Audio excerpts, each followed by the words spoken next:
இப்போ அமைச்சர்னா பொறுப்பு வேணும்னு முன்னாள் அமைச்சர் ஒருத்தர் இன்னாள் அமைச்சரை அட்டாக் பண்ணி பேசியிருக்கார். யார் அவர்? முன்னாள் அமைச்சர் ஜெயக்குமார் அவர்கள்.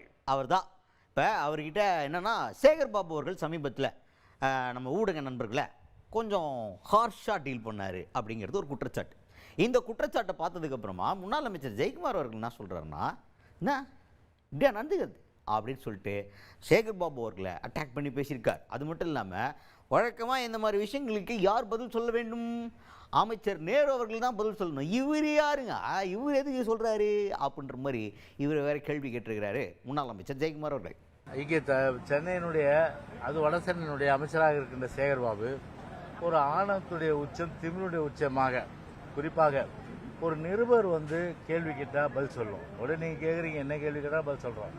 ஆனால் நிருபரையே நீ எந்த பத்திரிகை, நீ நான் நிருபரா அப்படின்னு சொல்லிட்டு ஒரு கோபம் தெரிக்க தணல் தெரிக்க அந்த பத்திரிகை அவமதிப்பது என்பது, அதுவும் அந்த நீளம் அந்த பத்திரிகை என்பது ஒரு ஒடுக்கப்பட்ட மக்களுடைய அந்த குரலை ஒலிக்கின்ற ஒரு ஊடகம் இது. எனவே அப்போ ஒடுக்கப்பட்ட மக்கள் ஊடகம்னா அது உங்களுக்கு ஒரு பெரிய அளவுக்கு ஒரு தீண்டத்தகாத ஊடகமாவது அவர்களை ஒரு தகாத வார்த்தைகள் பேசுவது. ரெண்டாவது நான் கேட்குறேன், இவர் என்ன உள்ளாட்சித்துறை அமைச்சரா? நான் கேட்குறேன், சேகர் பாபு உள்ளாட்சித்துறை அமைச்சரா? பேச வேண்டியது யாரு? நேரு பேசியிருக்கிறோம். கிட்டத்தட்ட 11 நாளாக போராடுறாங்க அவங்க.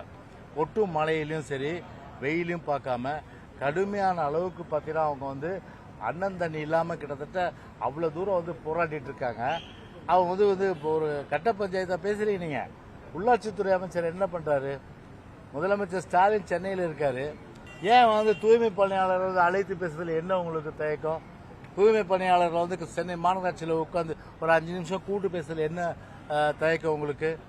அப்போ இவர் கட்ட பஞ்சாயத்து பண்ணி வெளியில் அறிக்கை கொடுக்குறாரு. என்னன்ட்டுன்னு அதாவது தேர்தல் அறிக்கையை சொல்ல படித்தா தானே தெரியும்.